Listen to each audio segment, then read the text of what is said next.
Hello, I am Vlad Ivkovic of the Serb Association of Texas. Recently, we've taken up a fight against minimizing the number of Serbs exterminated in the World War II.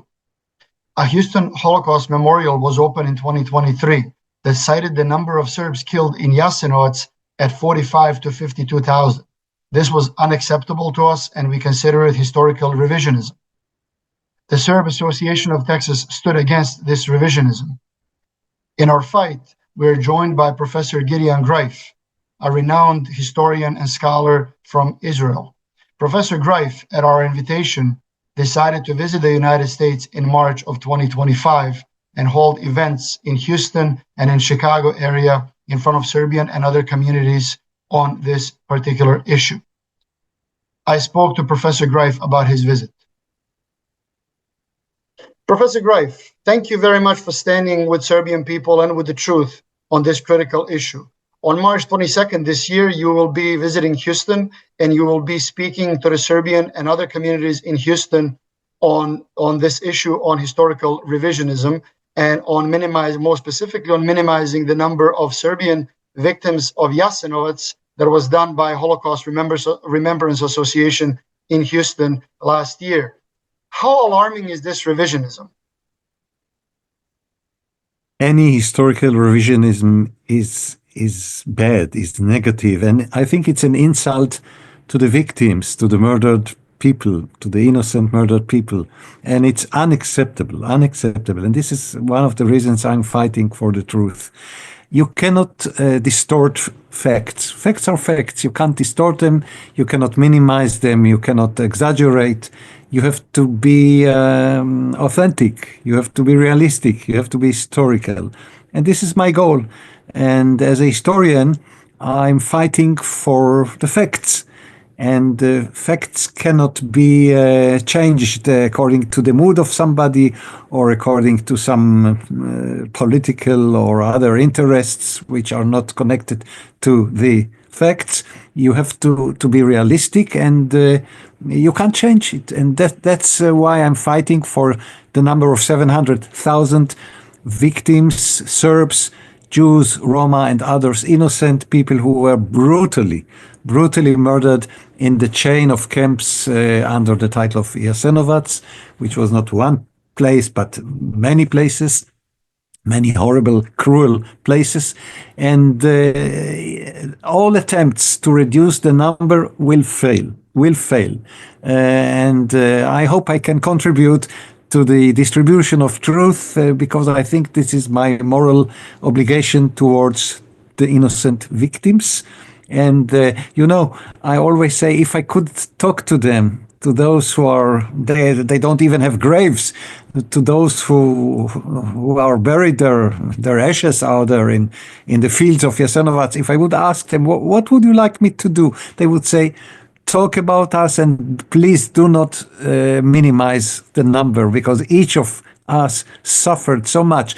It's not only the murder. Sometimes the murder is the end of the story. It's short. How much does it take to die? But the systematic torture system that the Ustasha authorities invented. In my book, I discovered not less than 57 methods of killing. Is one not enough? I'm asking you, really. Why do you need 57? Because they were brutal, sadistic, non-human. So the suffering is the story, and not the killing itself. Of course, killing is horrible, but we have to take into consideration the constant, permanent, systematic suffering of the prisoners. And they were subjected to horrible tortures, day and night. When you read the testimonies, you can't believe it. How can somebody be so cruel? And the Ustasha were extremely cruel. Every person who entered the gate of Jasenovac and other concentration and extermination camps built by the Ustasha regime suffered from the first second. No wonder that so few survived. It was hell on earth. hell on earth. And this I'm trying to show in the trilogy I have written, Jasenovac's Auschwitz of the Balkans, and the two other volumes, which have not less than 2,500 pages. I dedicated much time to reveal the truth. And to sum up, we owe this morally to the thousands, many thousands of victims, 700,000, and all attempts to minimize, to reduce the number, at the end will not succeed. They will fail because truth is stronger than anything else. That's the world we live in. Truth always wins. It takes time. We have to be patient, but it will win. I hope so. Before you come to Houston, the weekend before, you'll be visiting the Serbian community in Chicago, and you will be speaking on 3 occasions, at least, the weekend of March 14, 15, 16. Chicago has the largest Serbian community in America. Some say it's the second largest Serbian city in the world after Belgrade. What is going to be your message to this large Serbian community on how to fight this injustice specifically? First, I would like to emphasize the common denominator we Jews and the Serbian people have over decades, over history. We suffered a lot. We were persecuted. We were slaughtered. We were murdered. We were tortured. This is one thing. And then I will tell them how I started to fight for truth and what the consequences for me personally were, and they were not very nice. You know, I'm in my private life not a very courageous person, not at all. But when I'm fighting for something principle or for the truth, I'm like a lion, I'm very strong because I know how important it is to fight for your principles, for the truth. And this is what I'm doing. And the price I'm paying is really unimportant in this case.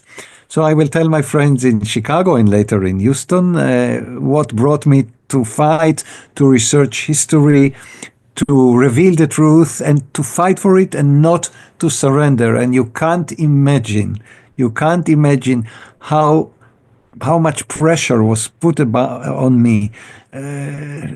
Terror, really. I was terrorized to change the truth, and I'm not going to do this. Never, never, never. I will stand behind the truth because otherwise I will not be able to look into the mirror. I will stand for it and by all means. And I would like to also share with my Serbian friends the similarity between the Holocaust and the crimes which the Ustasha authorities perpetrated against the Serbian people. There are many, many similar lines, and that's the reason my book is called Jasenovac Auschwitz of the Balkans. Very many similar points, common denominators. Although the Germans were not the Ustasha and the Ustasha were not the Germans, but there are very similar points of cruelty, of sadism, and this is one of the aspects I would like to share with my Serbian friends. And so I guess we will have nice meetings, and I'm really, really looking forward to meet my friends, my Serbian friends in the United States. And I'm really waiting for this trip to the United States to see the Serbian communities there. I wasn't aware that there are so many Serbs in the United States. Now I know. Thank you very much, Professor Greif. I can't wait to be your host in the United States. Thank you. I'm looking forward to you addressing the Serbian community and others that show up at the events. And thank you very much for standing with us.